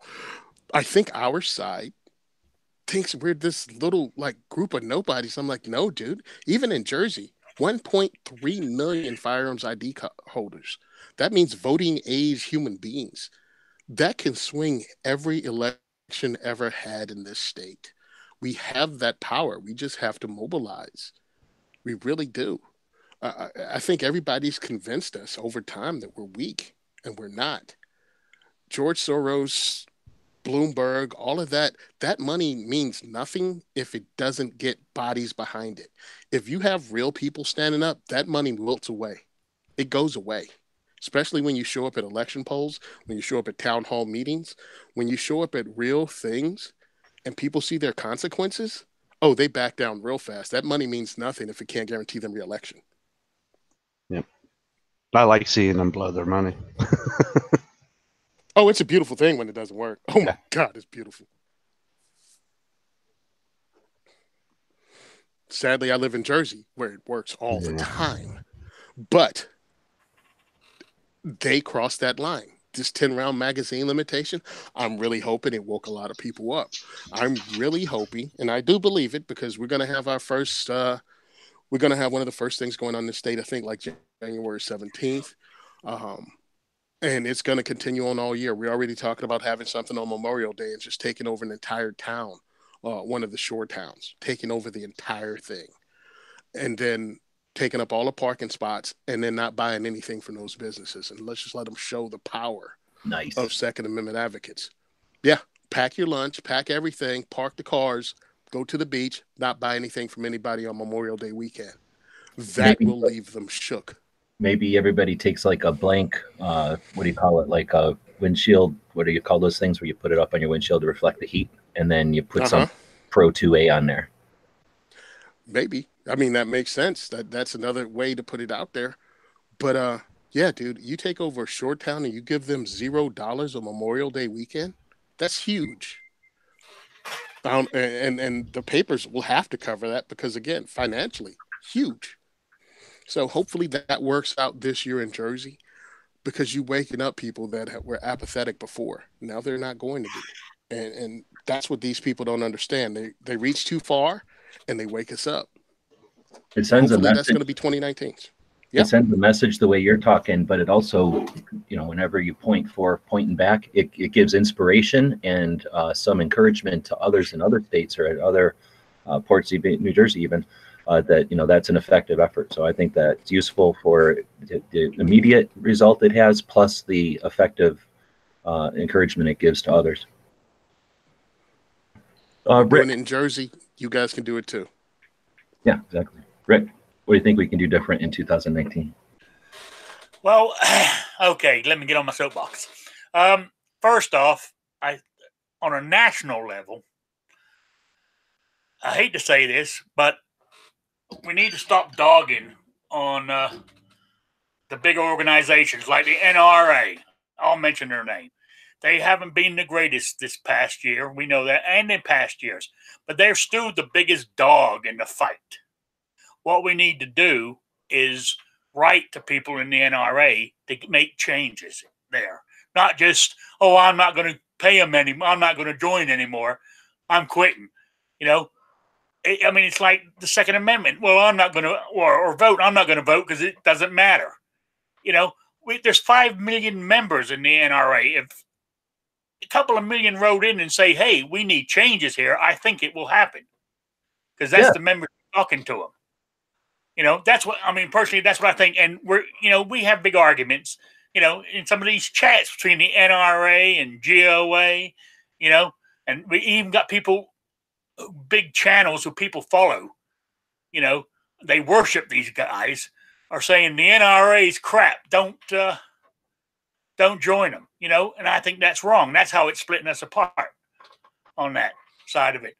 And we still need to keep on to our, unfortunately, the government, the federal government is corrupt. We all know that. And since 1776, it's changed somewhere along the line. We have career politicians. Those two words just don't go together, really. The politician shouldn't make a career out of it. Should serve a couple of terms and go back to whatever he was doing before he got into politics. I think that was the real intent of it all, but it's changed over the years. But whether we can change that, I don't know. That's on the federal government. Now, what everybody else said, it's the state level where it's all happening. Especially you states that have ballot initiative problems, right? What happened in Washington with 1639? They've already started in Florida to get one on the 2020 ballot. They've already started. They've already got some millionaire already put up $1 million to start the fund to get the initiative started. To do exactly the same thing they did in Washington State. So you need to watch out for that. So it's at state level. Here in India, as you mentioned, I've been to Indiana, 2 months now, I think. And it's great to what I was in Rhode Island. For being in the middle, being in the on the East Coast in Rhode Island, for that state was a lot freer than Massachusetts and Connecticut, who surrounded me, and what you could have. But this year in Rhode Island, they were coming up with some gun bills to, ban the 30-round magazine, AR-15s, and, that they brought in the red flag law and all that kind of stuff. But here in Indiana, I'm still learning it, but, with the Indiana permit, you got to have the concealed carry permit, but with the permit, I can carry open, So here in Indiana, I plan on trying to get involved in the local state thing to see maybe we can change that to constitutional carry. Plus, it's a very gun-friendly state, but up in Indianapolis, there's a bunch of Democrats, and I've read stuff where some of them are going to try to introduce anti-gun bills. They're not going to go anywhere because the majority of the state government, is Republican. But it's still the point. If they keep stabbing at it, eventually it's going to take hold, and we've got to make sure it doesn't. And so that's what changes I think are going to be 2019. It's going to have to be on the state level, but we got to keep an eye on the federal level, because with the Democrats owning the House, of course, they're going to come up with anti-gun bills, and they're going to go to the Senate. We got to keep on our senators to make sure they don't waver, and back down to peer pressure from their cohorts across the aisle, because you know what I'm saying. Or they can't. I mean, our president was meant to be 2A. Have my doubts. You know, all it takes is, say for argument, hypothetical question, but this could be used on something else he wants. His $5 billion he wants for his wall. What happens if they say, okay, we'll give you your $5 billion, but we want an AR-15 ban, and if they put it on the thing, it goes to the Senate. The Senate goes, well, it's the $5 billion he wants, so they pass it. It goes up to the president. He's got his $5 billion. He's just going to sign it, and we can say goodbye to the AR-15. I'm just using that as an example. You know, it might not happen on that, but it could have happened on something else he wants. You know, that's what we got to watch out for. But I said it's going to be a tough 2 years to the next election. Not just 2019, you know, from now to the next general election, it's going to be tough. And we got to stay on top of it. And that's all I got. Thanks.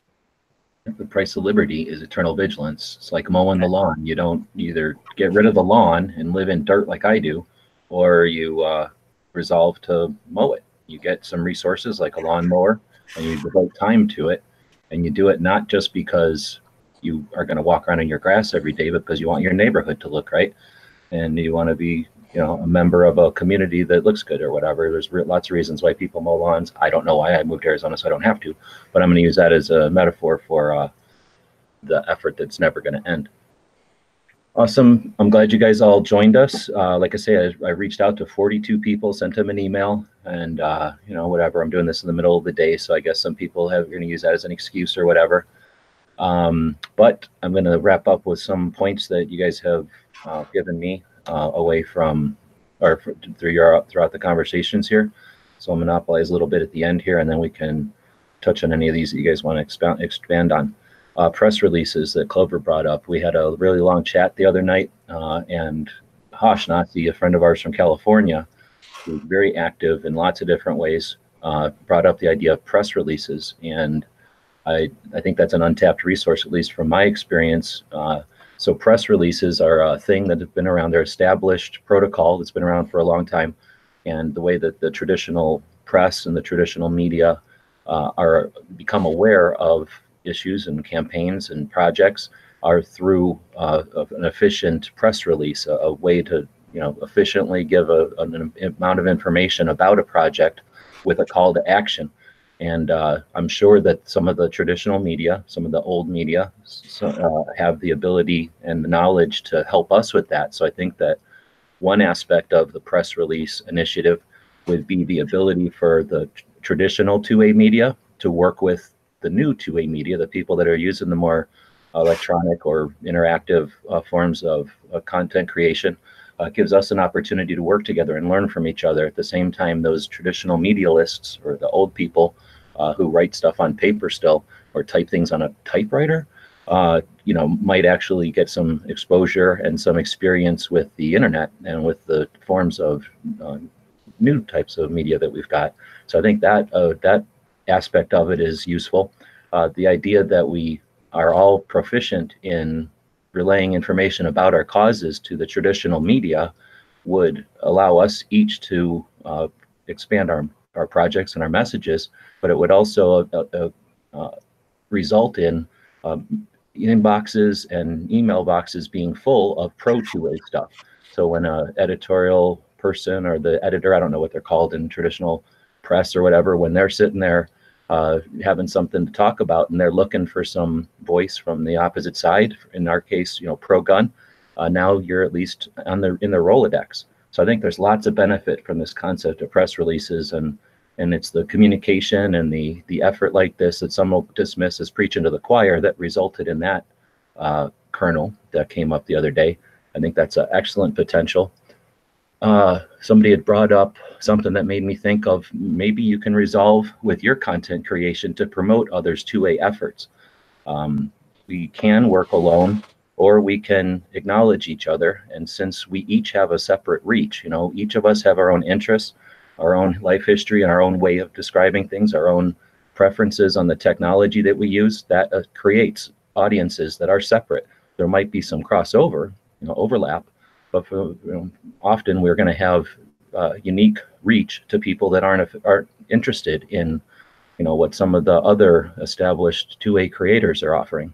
So if we were to put a deliberate effort in sharing what we consider to be valid efforts on others in the Pro 2A thing, even if each of us who create content decided to do that monthly, that would be cross promoting 12 different activities throughout the year. And that would change your audience to, or at least it would make your audience aware that you're interested in that and there's other people doing stuff. And if you've got somebody who found you for whatever it is that you're doing specifically, but they haven't really explored the rest of the internet or the content creation that's out there, it would give them some exposure to that and a call to go check those things out. So I think that that's something that we can each do. And even if you're not creating content, even if you just have a presence on the social media platforms, if you take a moment to plan out, like on YouTube, it's real easy to schedule stuff. I think you can schedule stuff on Facebook pretty easily. You can sit down and say, I'm going to promote 1 2A effort each month. You could sit down at the end of this show and do that in an hour. And then you'd not only create content on your channel, but you'd help promote other people throughout the entire year. Promoting things like the Gun Rights Policy Conference is valid. Promoting things like the NRA show, the SHOT Show, the USCCA thing that they have, that thing in Pennsylvania. There's lots of events that happen throughout the year. So promoting those events is valid to let your audiences know. Next, petition to remove LaPierre. So people hate the NRA. Do you hate the NRA and its decades of usefulness? Or are you objected to the direction it's going recently due to who is in control, who's running it? So, do you mean Wayne LaPierre or Oliver North? Wayne LaPierre is the boss of the NRA. Oliver North is the figurehead president who replaced whoever. So who replaced Brownell's guy. So those people are figureheads, and they leave because they figure out they're figureheads. I suspect. I don't know. Who really cares? All I'm saying is Pierre's been there a long time, and you can do that from outside the NRA. I think Tony mentioned that in the chat out there. You don't need to be a member to write an email. On the other hand, I suspect I encourage everyone who is anti-NRA right now to go look up the October Revolt in 1977. The ILA is a result of disgruntled NRA members who changed the way the NRA was. So if you don't think the NRA is able to be changed, you're not looking at history. There's a thing called the October Revolt of 1977. Go look it up. Lots of information online about that. Next, we each have a reach. I mentioned that earlier. Rick's audience is different than Dead Horse's audience, is different than Tony's audience, is different than Clover's audience, and it's different than my audience. Sure, there's some overlap, but we're each reaching people that we're not all reaching, and any effort that we put out is valid. So don't disregard your reach because somebody else has a bigger reach. Who cares? Remember that most of those bigger reaches are to audiences that are effectively useless, foreigners and people that are just watching because they don't care. So don't get discouraged because your reach doesn't seem as large as somebody else's. Your reach is as valid and as important, and you have a direct, intimate relationship with those viewers and those people that we'll never have, that other people will never have. And then realizing that you have a way to communicate with people that no one else does. Get your audience woke. That's all I got. Do you guys want to throw anything onto that before we end it up? No, I agree with you 100%. We all do our part. We all have different audiences. Some overlap, but some not. I was surprised at the number of people that came up to me at NRA or a Great American Outdoor Show, because doing podcasts, doing things on YouTube, internet, Facebook, whatever, it really seems like you're talking to yourself or, whoever else you're on with.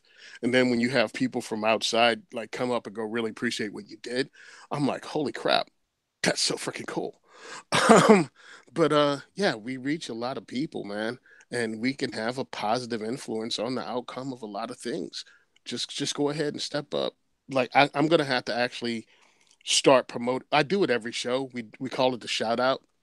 But I'm just going to include more content providers just so it can grow, because I want to introduce people to different aspects of the gun culture, and that's one way to do it. I mean, I don't know how you guys want to do it, but that's how I do it.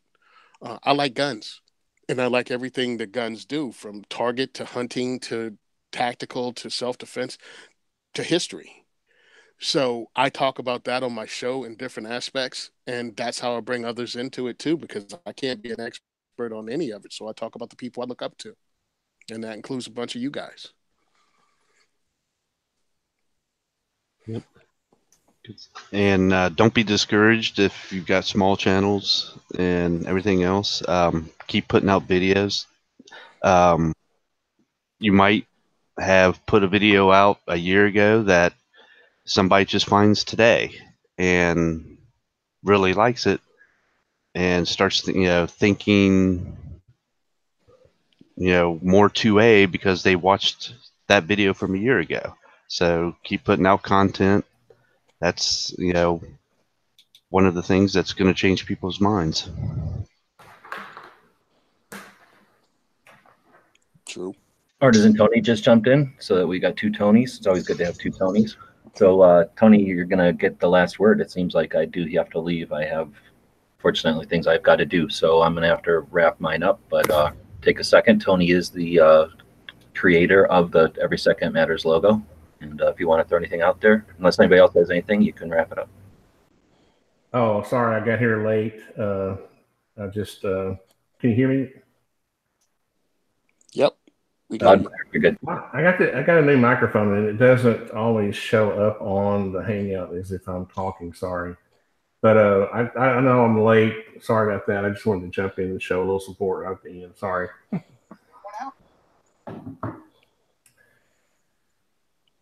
Awesome. Well, we value it. And again, all the people that watched today, we appreciate it. It is the middle of the day on a Wednesday and kind of a holiday week. A lot of you had to go back to work today. So we'll continue to effort as long as possible towards this concept of making people aware that you have influence, and that if you do nothing, it's an action. And I don't know what else to say, but looking forward to an interesting 2019. It won't change unless you take action.